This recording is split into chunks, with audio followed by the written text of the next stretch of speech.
This video has been funded in part by the Guild via Patreon. Check out the links in the description or at the end of this video for more details. Game provided by Koei Tecmo America.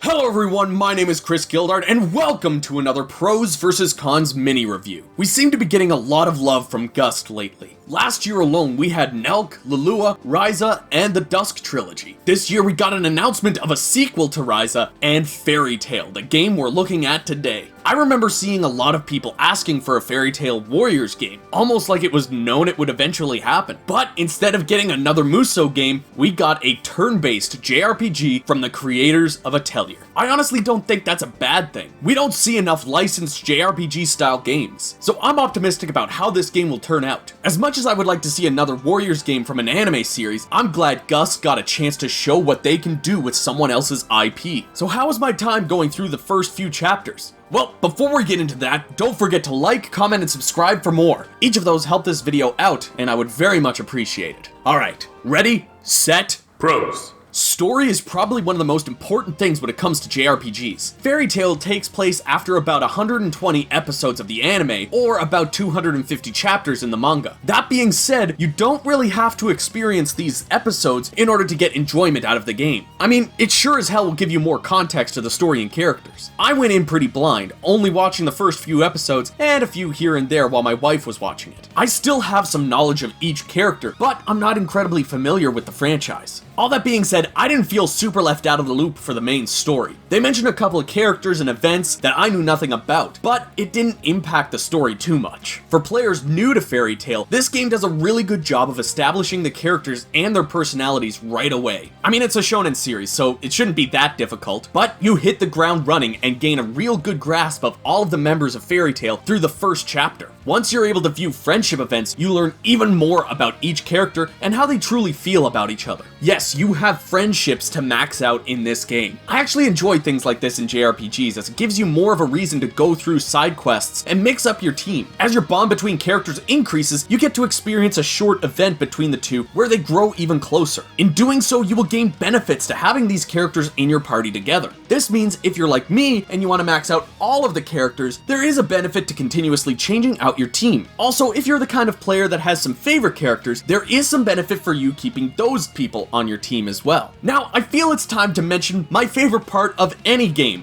the gameplay. This plays very similar to the classic turn-based JRPGs of old, but with a few tweaks here and there. Your enemies are displayed on a 3x3 grid, and certain moves will hit multiple spaces. You have your normal attack, which only hits one spot and is very weak. Then you have your magic attacks, which cost more and more MP in order to hit more spaces for bigger damage. As your characters level up, you'll gain access to more magic moves, as well as increased levels of the moves you already know. One of the most interesting things that I do enjoy about this game is how different the defeat conditions are. Usually if you run out of HP, you lose. That's still in this game, but if you run out of MP, that character will still die. This makes things even more interesting and brings a new level of risk and reward into using those higher MP costing moves in order to kill an enemy faster. As you defeat enemies, they will drop orbs that will heal your HP and MP, so you don't need to worry too much about using up your MP right away. You also have a chain magic attack that you can use after a meter has been filled. This allows your team members to attack one after another to deal massive damage. This mechanic is also used in some battles where not only is an enemy in your way, but there's also brush or boulders blocking your path. By delivering a large amount of damage, not only do you take out the enemies, but you also open the path in front of you. On top of that, the combat is incredibly flashy and looks great. You have an option to turn off animations, and although this makes grinding much faster, I rarely use it because I just enjoy the animations that much. One thing most of you might know about me is that I love music.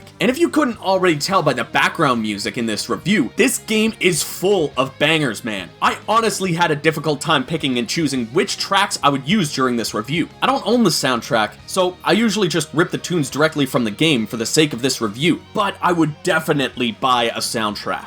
Something that may seem small but I really like is that the trophies you unlock also give you boosts as you pop more. These are displayed as medals in-game and means that you have access to the trophy list even if you're playing on Switch. Also, there's an Atelier reference whenever you interact with barrels. 10 out of 10, best game. And that's all of the positives I have. So now it's time for the wrath of the cons! As nice as it is that this game runs smoothly, it doesn't hold a candle to Ryza graphically. It actually kinda looks like a PS3 game, all things considered. I'm kind of getting similar vibes to that Arslan Warriors game when I first played that. Almost like this was created with the previous generation in mind. Playing Atelier Lelua, I think this game looks worse than that. When I started up Atelier Eska and Logi just to get a clip for the beginning of this video, I actually thought Fairy Tail was on par with that. Speaking of visuals, whenever your characters are having conversations, a little portrait of them comes up to show who's talking. This is useful for us English speakers to know who's talking when they're off screen. But one thing that's weird is that the portraits don't change with the emotion of the character. This is something that feels like a basic thing to have in your JRPG. The character models on screen show the emotion, but not the portraits. Also, not every character is technically in this game. Some are relegated to only appearing as a portrait, no model at all. This feels lazy as some of these characters have a lot of lines. Would it have been that hard to create a couple more character models? Most of Lucy's summons are left to a portrait-only life in this game. Also, though the story is well executed and is newcomer-friendly for the most part, I still would have liked to see them release a game that starts with episode 1. As I said, I've only watched the first few episodes and some snippets here and there while my wife watched it. But I can tell you that starting at episode 1 would have been the best decision. Maybe what we got could have been Fairy Tail 2. It just makes more sense for newcomers to the series to gain more understanding and feel more like buying this game. Also, this is a small thing, but I noticed a couple of spelling mistakes. They were very small and very rare and didn't hinder my experience, but it did take me out of it a bit.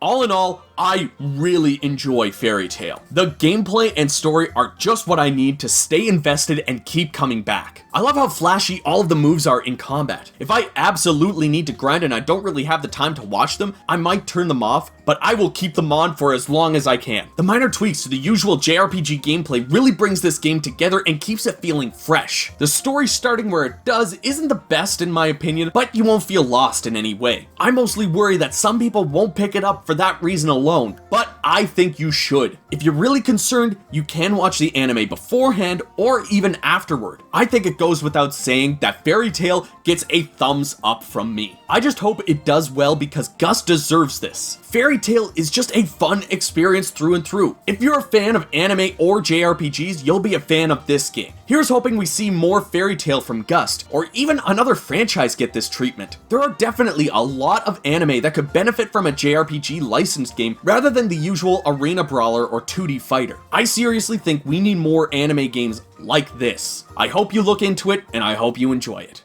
Anyways everyone, thank you so much for watching this video. If you enjoyed it, give it a like and subscribe for more. Honestly everyone, I hope you check out Fairy Tail. Let me know your thoughts on the game or the video in the comments below, and if you'd like to help support the channel, you can join the Guild, like these awesome people that you're seeing on screen right now. You can join them at the end of every single video for just $1 a month. There's other rewards and other tiers as well, so check out the links that you see on screen, and I will see you all down in the comments.